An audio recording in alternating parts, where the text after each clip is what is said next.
Malungkot na balita, kasi meron tayong natagpuan na dalawang bangkay. Dito po yan sa isang container mula sa Pilipinas na natagpuan po dyan sa bansang Thailand. So ang nangyari po, ang container ay mula sa Pilipinas na pagkabukas doon sa Thailand, nakita nila na meron dalawang bangkay ng Pilipino, isang lalaki at isang babae na hindi pa nakikilala hanggang sa ngayon. At ito po ay iniimbestigahan na.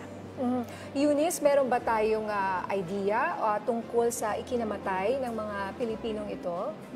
Sa ngayon kasi, iniimbestigahan pa rin yan, especially kasi sa Thailand siya binuksan. No? So, idineklarang empty yung container dito sa Pilipinas, and then pagdating doon sa Thailand, doon nakita bumulaga yung naaagnas na katawan ng dalawang bangkay, isang babae, isang lalaki. No? So, yun din yung reason kung ba't isinusulong natin sa Philippine Ports Authority yung container monitoring system, yung TOP CRMS, para po dire-diretso at nakikita natin na monitor natin saan ba napupunta yung mga container at ma-monitor natin sa online gamit ang tablet po.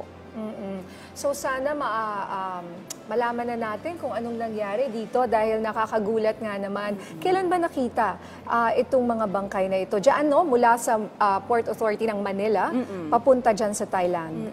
Actually, ito po ay natagpuan sa bansang Thailand, October 2. Pero ang container po ay nanggaling dito mismo sa Port of Manila. Kaya ito po ay pinapa-imbestigahan na rin ng ating PPA General Manager, Jay Santiago.